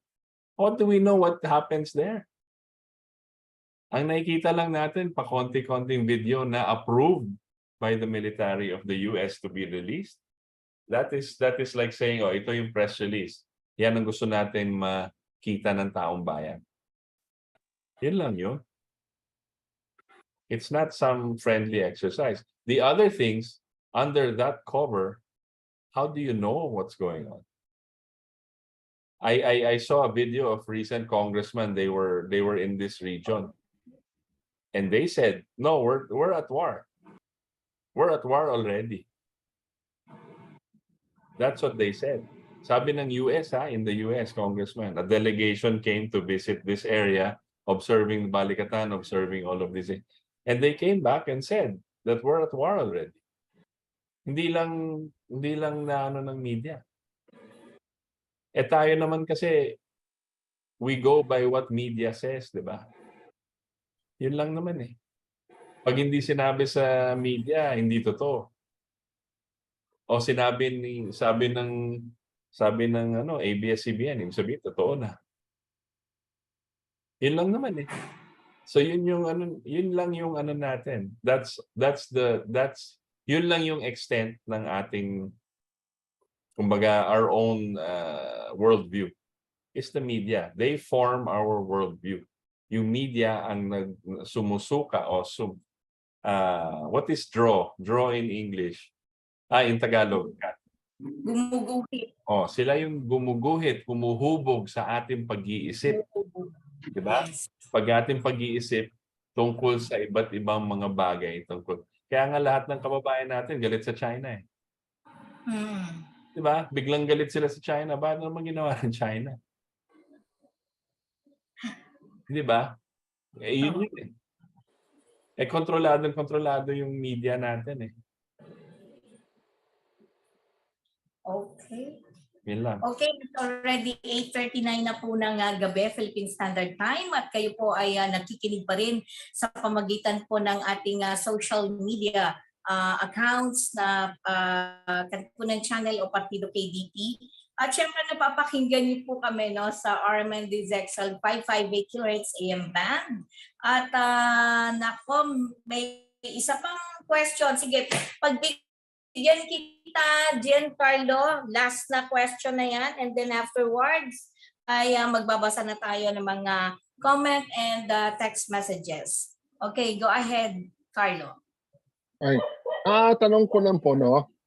Kailan kaya matutuloy yung pinaplano nila kaado na mag-caravan at magkaroon ng discussion po ng pagtuturo po sa katotohanan po. Sana po magkaroon po ng Zoom po ng broadcast na ito. Very soon. Very soon tayo ito. Oh. Para bang lecture, ganon, Carlo? Oh, Is that what you're trying to say? Yes. Well, si Sir Ethan. Ang tanong natin kay Kaado yan next week, Carlo. Para mas marami makano ng mga lessons po sa totoong mga pangyayari po. Right. Yeah, we'll ask, I think that's a plan that, siyempre, it takes a lot of planning and takes a lot of resources also to do that. But we'll ask him para ano plano niya. Sige. Sige. Thank you po. And of course, thank you the time by our listeners. Their opinion does not necessarily reflect our own, but we reserve the right to read them to the public in the interest of freedom of speech. Of course, ang ating suki at kaibigan, walang iba kundi si Luis Gerald. Sabi niya, Sir Itos, what is your thought on the firing of Dan Bongino and Tucker Carlson of Fox News? And also, what is your thought on the Trump-DeSantis fiasco? Yun, thank you for the question. No? There's some upheaval occurring now in US media. And it's not just, yung pinaka-famous kasi is because Fox fired Tucker Carlson and Dan Bongino. These are the very conservative voices. These are the pro-Trump voices within Fox. No? But there are many things that are, maraming haka-haka as to why. Some are saying this is connected to Fox's settlement with Dominion, yung Dominion Smartmatic na case. Kasi nag-file ng case ang Dominion Smartmatic against Fox kasi libel, mali daw sinasabi nila about Dominion. Tapos Fox paid record $787 million fine to settle the case. One of the biggest siguro for media. But also, kung titignan nyo, ang nag-invest Fox and Dominion Smartmatic has the same big investor, same big shareholder, which is BlackRock. Now, BlackRock owns a significant amount of Fox and owns a significant amount of Dominion. So parang binayaran lang niya sarili niya. Parang ganun lang nangyari. Pero yung isa pang condition, siguro, sabi ng iba, is to fire Tucker Carlson. Tucker Carlson also was the one binigyan ng mga files ng leader ng US Congress ngayon, Senate President McCarthy, gave him all the files, the secret, the videos na hindi pinapalabas sa media ng sinasabi nilang January 6 insurrection. So makikita doon ng pruweba kung saan pinasehan nila ang second impeachment ni Trump. Okay? So that one, galit na galit ng mga tao kasi dapat nyo binigay kay Tucker Carlson. Marami pang mangyayari dito, no? Because there's so much files and there's so much truth that will be coming out soon. Actually, si Tucker Carlson yung #1 rated cable news host sa US now. Okay? So they fired him. Bagsak yung ang stock ng Fox because of that. Fox. Yes, but they fired him. So marami pang behind the scenes. Sinasabi nila naglalaro to si Rupert Murdoch, yung boss ng Fox. Pero ang sinasabi ng iba, wala ng power si Rupert Murdoch kasi hindi na siya yung majority owner ng Fox. So marami pang questions regarding that. But definitely, pag nagkaroon ng show si Tucker Carlson online, susundan natin yan. Kasi that guy tells the truth. Tsaka hindi siya nagpapanin lang sa mga iba. Okay? And that's why I think he was removed.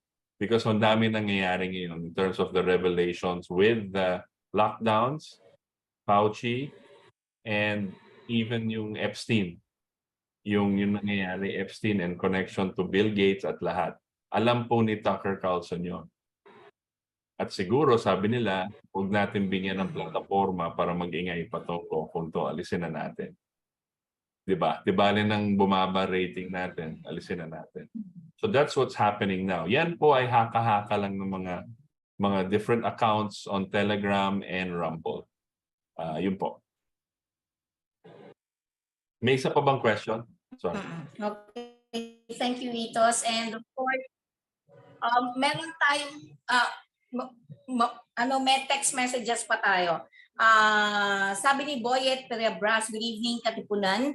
Lumitaw din ang nas sa Maputi. Malaki siguro ang kasunduan. At sabi ni Glorious Visitasyon, the bill would go under Senate Bongo. Isn't Bongo's committee is on health, who filed po that health bill? Yan, nagtatanong siya. And sabi ni Stormy Sabi, baka isusubo ako, aalis sila ng PIP kapag may gera na. Bakit po ba lutang ang isip?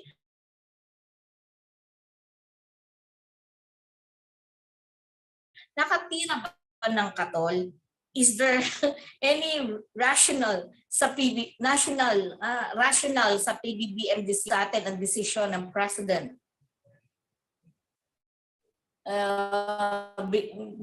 Mukhang hindi na kailangan sagutin dahil lagi naman itong sinasabi ni Itos. At sa it's me, Jessie, 9504. How about Wayon International News?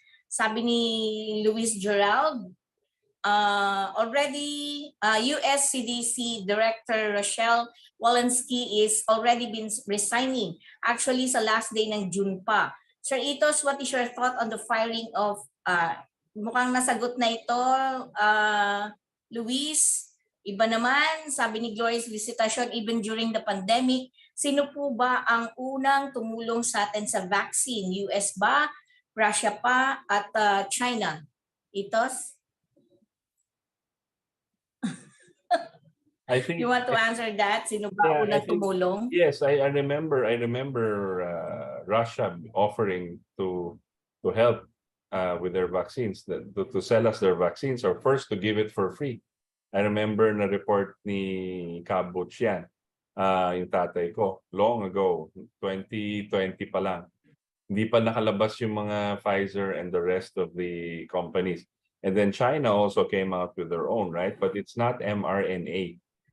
Right? It's a different kind of vaccine. So I think that's what so yung unang nakalabas noon and all of that. But at that time, again, ang titignan po natin is it's not the vaccine. It's more of what actually happened that we must investigate.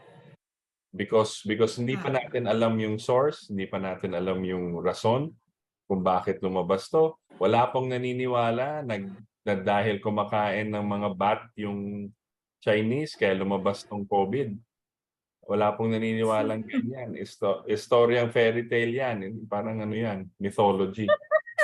So wala pong naniniwalang ganyan. So suddenly, hindi na yung origin pinapag-usapan is nandito na, hindi natin alam. May variant na ganito, may Delta variant, may ganyan variant.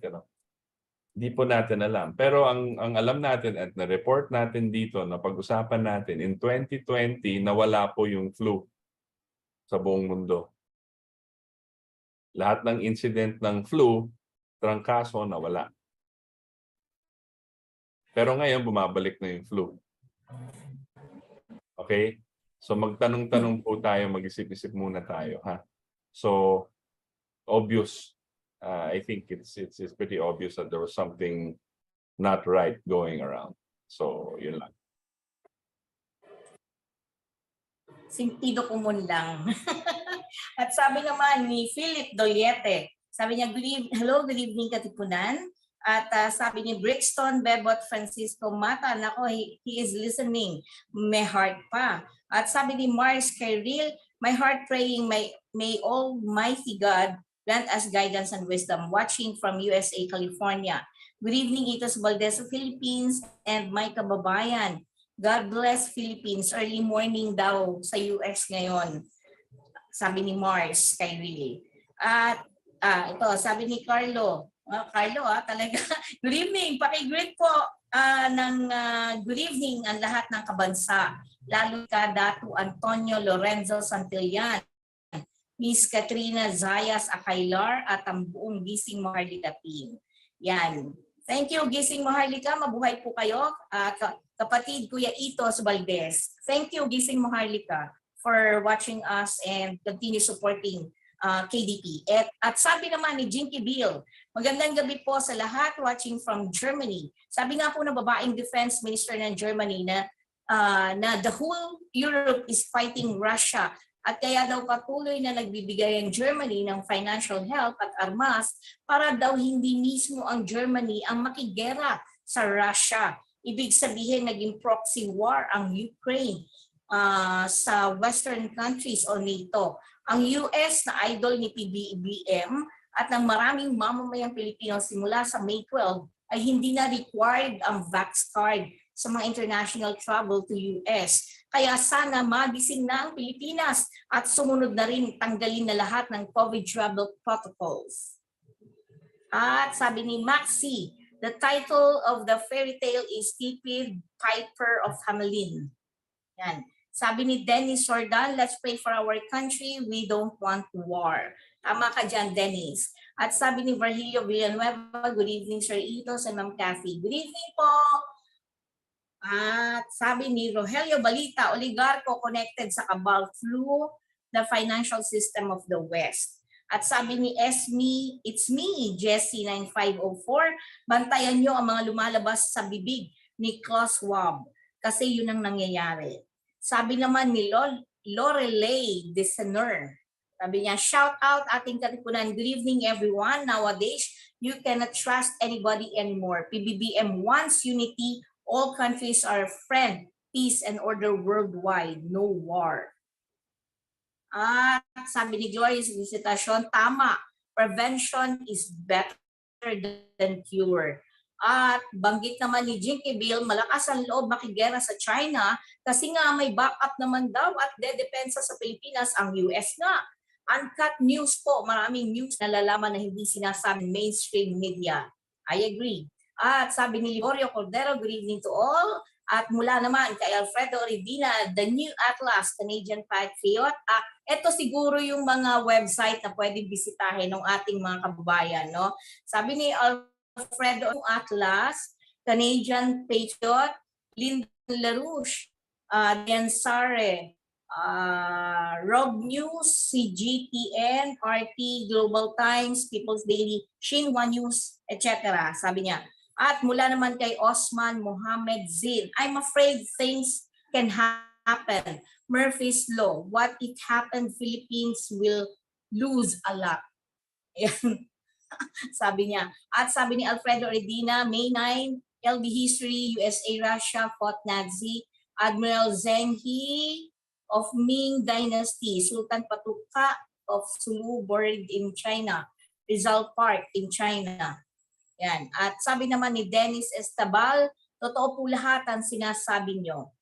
Banggit uli ni Alfredo Redina, it's good Putin is cool-headed when Kremlin was targeted. He knows Ukraine, USA, NATO is trying to provoke him. At sabi naman ni, nawala ako, ayun, Agemo Nam, walang war sa atin, huwag tayong padala sa issue ng Black CIA para mag-create ng war between Taiwan and China. Panakot lang yan para makontrol nila ang bansa natin since foreign regime.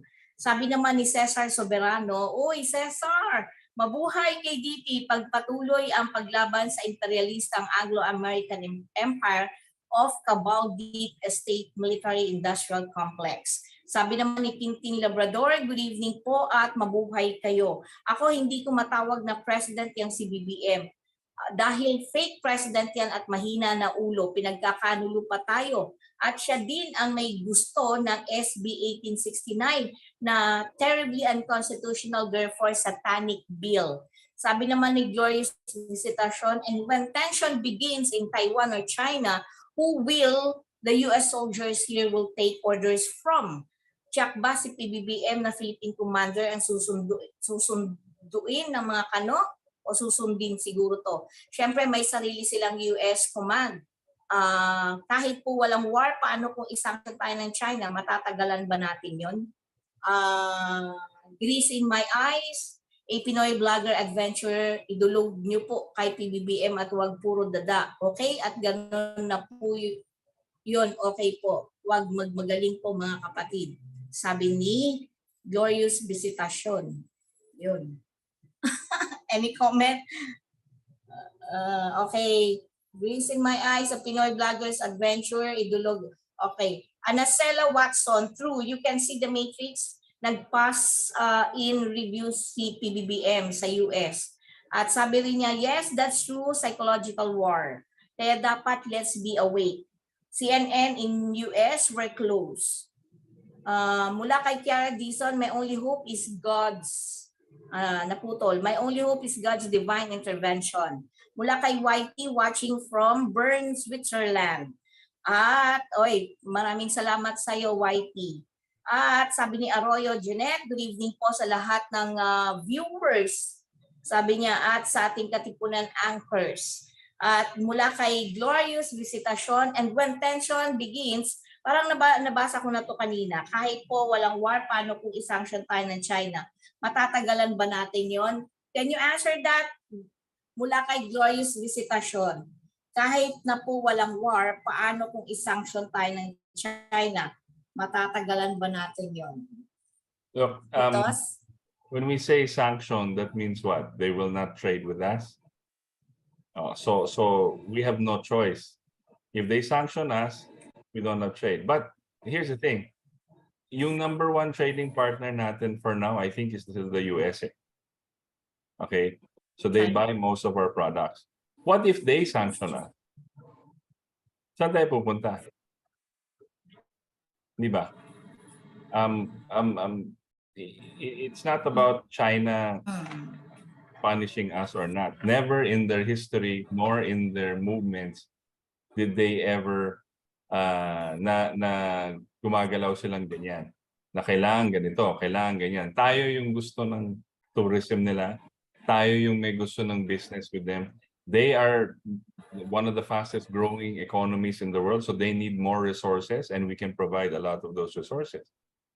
Sila nagpapautang sa akin na napaka-gaan ng interest rate compared to lahat ng utang natin sa World Bank, IMF, at yung mga bangko abroad, and to the US, and to UK, and to Netherlands, and to all the European Union. Si China yung pinakamababang interest rate. Tapos ang gusto nila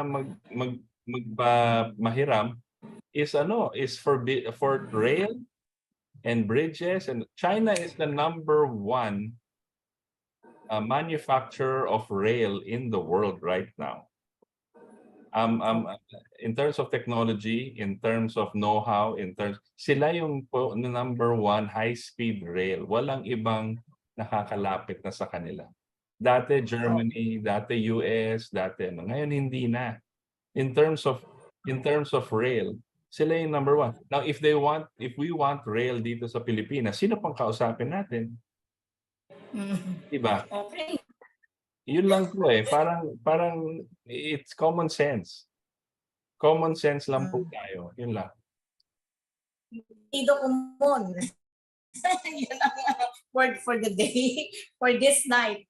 At okay, it's maraming salamat, Itos Valdes, and of course, si Gianni Ventosa, Giancarlo, at sa lahat ng mga patuloy na sumusubaybay dito po sa ating Katipunan. Sa ngalan po ng mga katipon dito sa ating Katipunan at sa magagaling na staff ng DZXL Radyo Mo Nationwide, kami po ay pansamantalang nagpapaalam at nagpapasalamat na sinamahan nyo kami ngayon, ang Hora de Peligro ng ating bayan at ng buong mundo, dito sa ating Katipunan. Hanggang sa linggo pong muli mga katipon, alas 7 hanggang alas 9 po ng gabi. Magandang gabi po sa inyong lahat.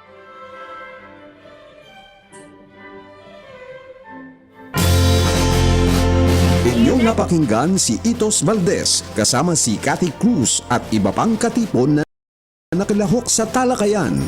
Ating Katipunan. Samahang muli si Itos Valdes sa susunod na linggo alas 7 hanggang alas 9 ng gabi sa himpilan ng RMN DZXL 558 kHz AM band at social media accounts ng Partido KDP. Ating